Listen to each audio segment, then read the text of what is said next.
This week's Torah portion is Vayetze. I am reading from Sefaria.org.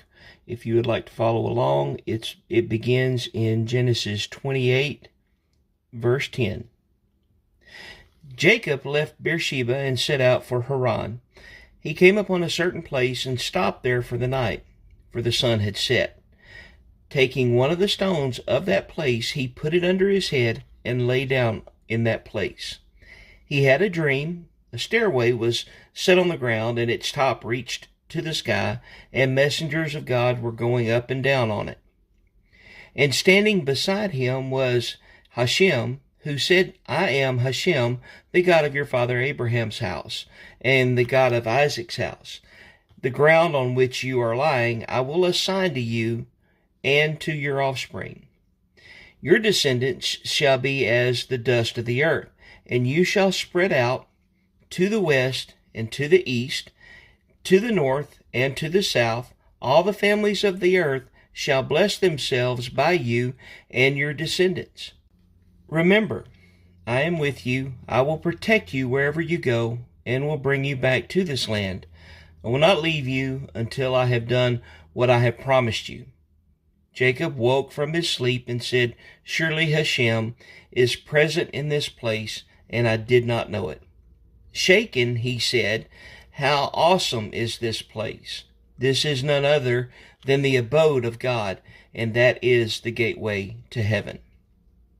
Early in the morning, Jacob took the stone that he had put under his head and set it up as a pillar and poured oil on top of it.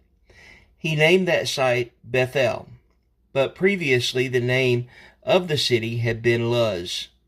Jacob then made a vow, saying, If God remains with me, protecting me on this journey that I am making, and giving me bread to eat and clothing to wear, and I return safe to my father's house, Hashem shall be my God. And this stone, which I have set up as a pillar, shall be God's abode. And of all that you give me, I will set aside a tithe for you. Jacob resumed his journey and came to the land of the Easterners. There before his eyes was a well in the open. 3 flocks of sheep were lying there beside it, for the flocks were watered from that well. The stone on the mouth of the well was large. When the flocks were gathered there, the stone would be rolled from the mouth of the well, and the sheep watered. Then the stone would be put back in its place on the mouth of the well. Jacob said to them, My friends, where are you from? And they said, We are from Haran. He said to them, Do you know Laban, the son of Nahor? And they said, Yes, we do. He continued, Is he well? They answered, Yes, he is. And there is his daughter Rachel coming with the flock. He said, It is still broad daylight, too early to round the animals, water the flock, and take them to the pasture. But they said, We cannot, until all the flocks are rounded up. The stone is rolled off the mouth of the well, and we water the sheep. While he was still speaking with them, Rachel came with her father's flock, for she was its shepherd.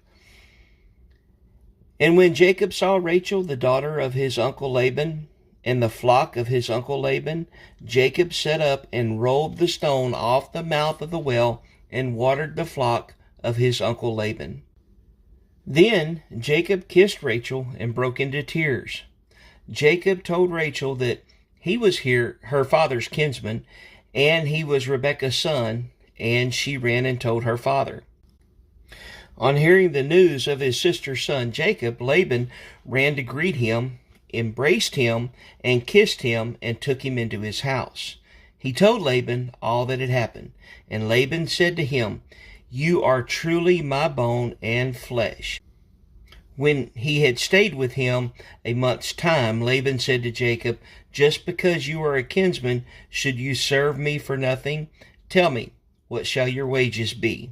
Now Laban had 2 daughters. The name of the older one was Leah, and the name of the younger was Rachel. Leah had weak eyes. Rachel was shapely and beautiful.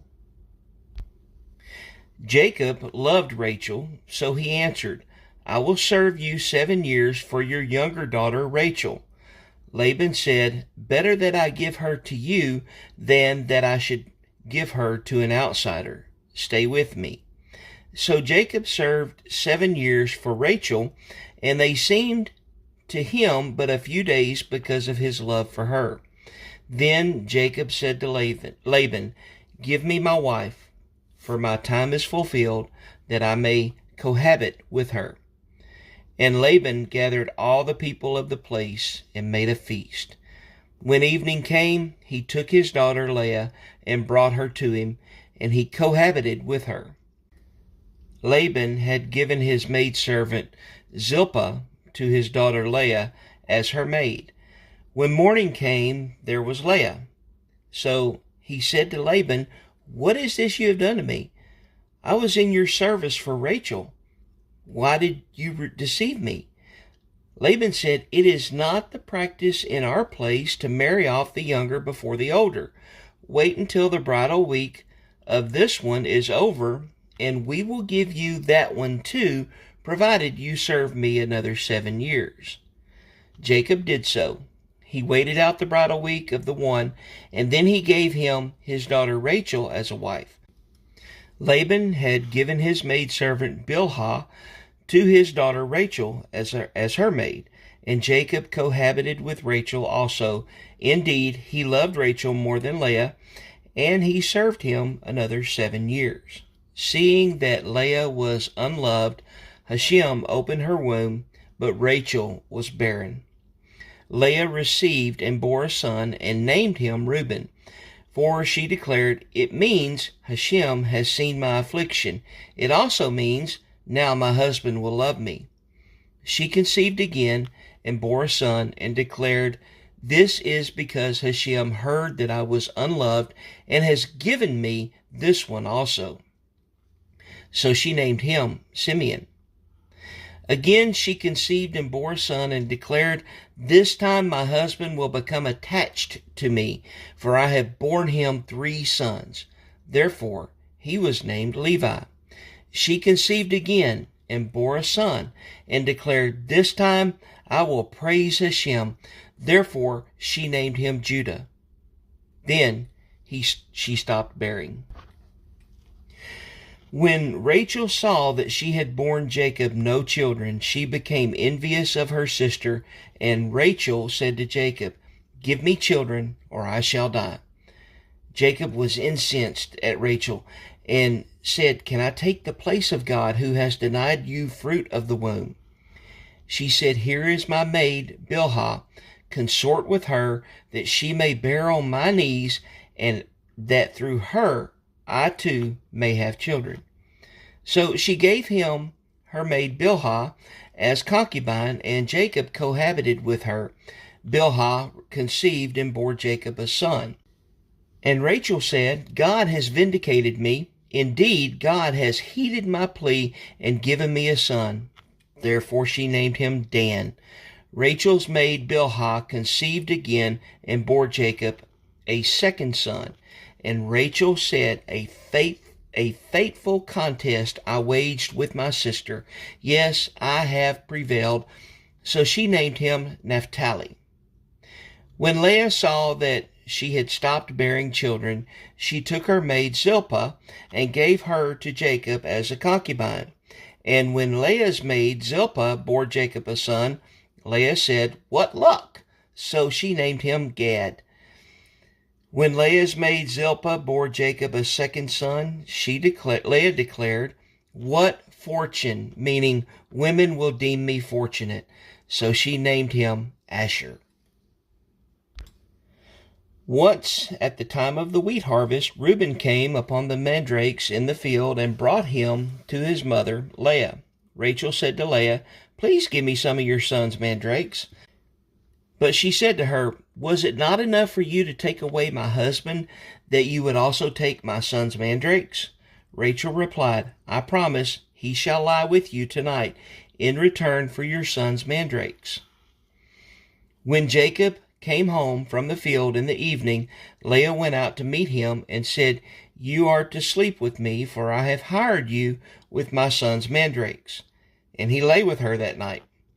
God heeded Leah, and she conceived and bore him a fifth son. Leah said, God has given me my reward for having given my maid to my husband. So she named him Issachar. When Leah conceived again and bore Jacob a sixth son, Leah said, God has given me a choice gift. This time my husband will exalt me, for I have borne him 6 sons. So she named him Zebulun. Last, she bore him a daughter and named her Dinah. Now God remembered Rachel. God heeded her and opened her womb. She conceived and bore a son and said, God has taken away my disgrace. So she named him Joseph, which is to say, may Hashem add another son for me. After Rachel had borne Joseph, Jacob said to Laban, give me leave to go back to my own homeland. Give me my wives and my children, for whom I have served you, that I may go, for well you know that what services I have rendered you. But Laban said to him, if you will indulge me, I have learned by divination that Hashem has blessed me on your account. He continued, name the wages due from me, and I will pay you. But he said, you know well how I have served you, and how your livestock has fared with me. For the little you had before I came has grown much, since Hashem has blessed you wherever I turned. And now, when shall I make provision for my own household? He said, what shall I pay you? And Jacob said, pay me nothing. If you will do this thing for me, I will again pasture and keep your flocks. Let me pass through your whole flock today, removing from there every speckled and spotted animal, every dark-colored sheep, and every spotted and speckled goat. Such shall be my wages. In the future, when you go over my wages, let my honesty toward you testify for me. If there are among my goats any that are not speckled or spotted, or any sheep that are not dark-colored, they got there by theft. And Laban said, very well, let it be as you say. But that same day he removed the streaked and spotted he-goats and all the speckled and spotted she-goats, every one that had white on it, and all the dark-colored sheep, and left them in the charge of his sons. And he put a distance of 3 days' journey between himself and Jacob, while Jacob was pasturing the rest of Laban's flock. Jacob then got fresh shoots of poplar and of almond and plane, and peeled white strips on them, laying bare the white of the shoots.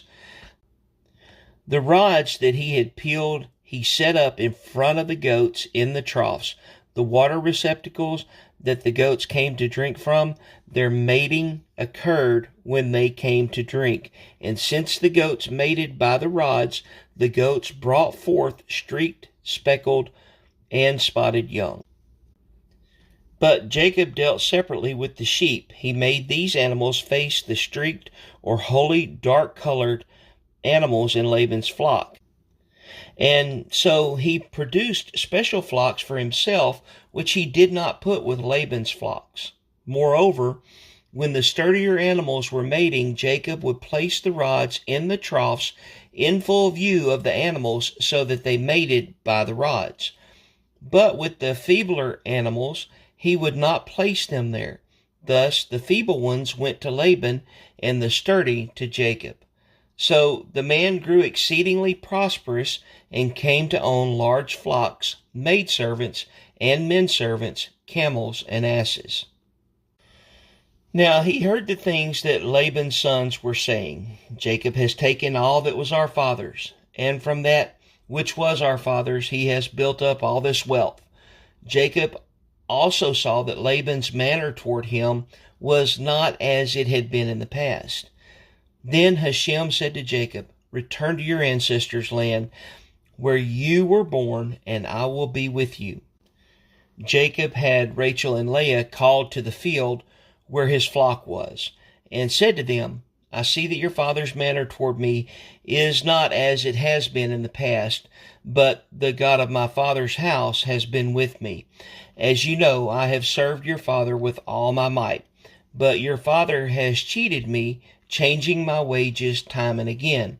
God, however, would not let him do me any harm.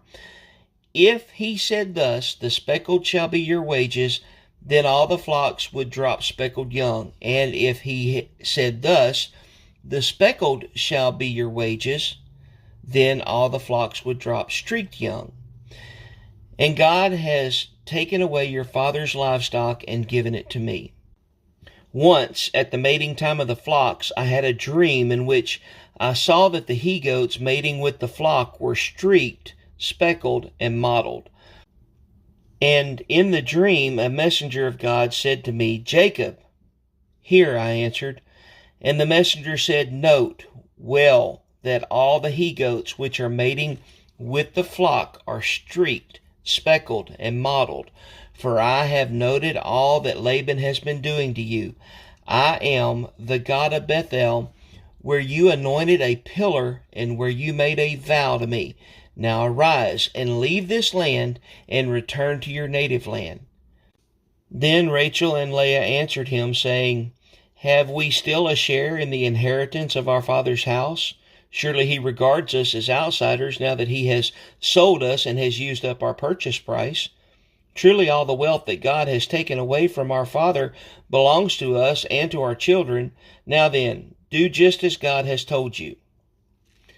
Thereupon Jacob put his children and wives on camels, and he drove off all his livestock and all the wealth that he had amassed, the livestock in his possession that he had acquired in Padan Aram, to go to his father Isaac in the land of Canaan. Meanwhile, Laban had gone to shear his sheep, and Rachel stole her father's household idols.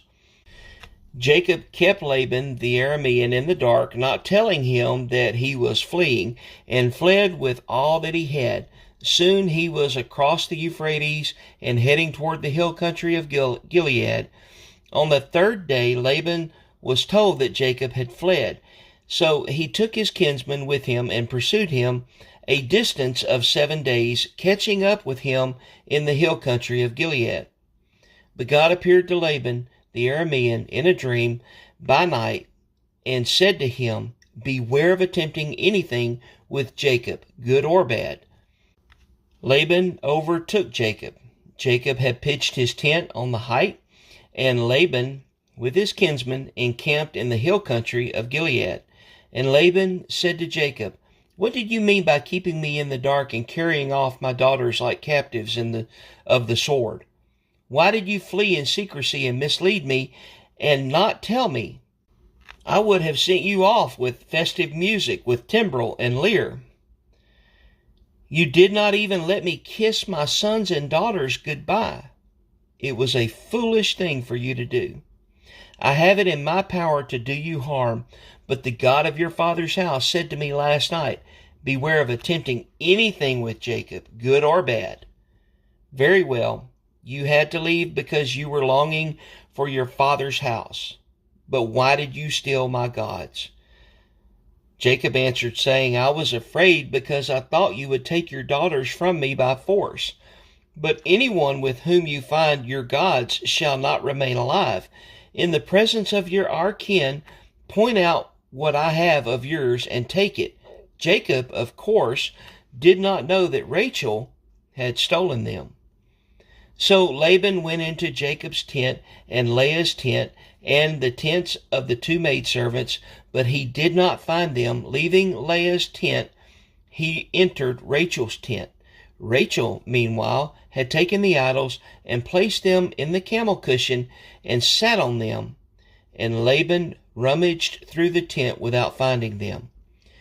For she said to her father, Let not my lord take it amiss that I cannot rise before you, for I am in a womanly way. Thus he searched, but he could not find the household idols. Now Jacob became incensed and took up his grievance with Laban. Jacob spoke up and said to Laban, What is my crime? What is my guilt that you should pursue me? You rummaged through all my things. What have you found of all your household objects? Set it here before my kin and yours, and let them decide between us two. These 20 years I have spent in your service.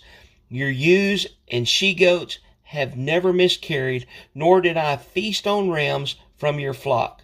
That which was torn by beast I never brought to you. I myself made good the loss. You exacted it of me, whether snatched by day or snatched by night. Often scorching heat ravaged me by day, and frost by night, and sleep fled from my eyes. Of the 20 years that I spent in your household, I served you 14 years for your 2 daughters, and 6 years for your flocks, and you changed my wages time and again. Had not the God of my father's house, the God of Abraham and the fear of Isaac, been with me, you would have sent me away empty-handed. But it was my plight and the toil of my hands that God took notice of and gave judgment on last night. Then Laban spoke up and said to Jacob, The daughters are my daughters, the children are my children, and the flocks are my flocks. All that you see is mine. Yet what can I do now about my daughters and the children they have borne? Come then, let us make a pact, you and I, that there may be a witness between you and me. Thereupon Jacob took a stone and set it up as a pillar. And Jacob said to his kinsmen, Gather stones. So they took stones and made a mound, and they partook of a meal there by the mound. Laban named it Yegar Sahudatha, but Jacob named it Galeed. And Laban declared, This mound is a witness between you and me this day. That is why it was named Galeed. And it was called Mizpah, because he said, May Hashem watch between you and me when we are out of sight of each other. If you ill-treat my daughters or take other wives besides my daughters, though no one else be about, remember, it is God who will be witness between you and me. And Laban said to Jacob, Here is the mound, and here the pillar which I have set up between you and me. This mound shall be witness, and this pillar shall be witness that I am not to cross to you past this mound, and that you are not to cross to me past this mound and this pillar with hostile intent. May the God of Abraham's house and the God of Nahor's house, their ancestral deities, judge between us. And Jacob swore by the fear of his father Isaac's house. Jacob then offered up a sacrifice on the height and invited his kinsmen to partake of the meal. After the meal, they spent the night on the height. Early in the morning, Laban kissed his sons and daughters and bade them goodbye. Then Laban left on his journey homeward. Jacob went on his way, and messengers of God encountered him. When he saw them, Jacob said, This is God's camp. So he named that place Mahanaim. Now for this week's Haftarah, it begins in Hosea 12 and 13. If you'd like to follow along, again, I'll be reading from Sepharia.org. Then Jacob had to flee to the land of Aram.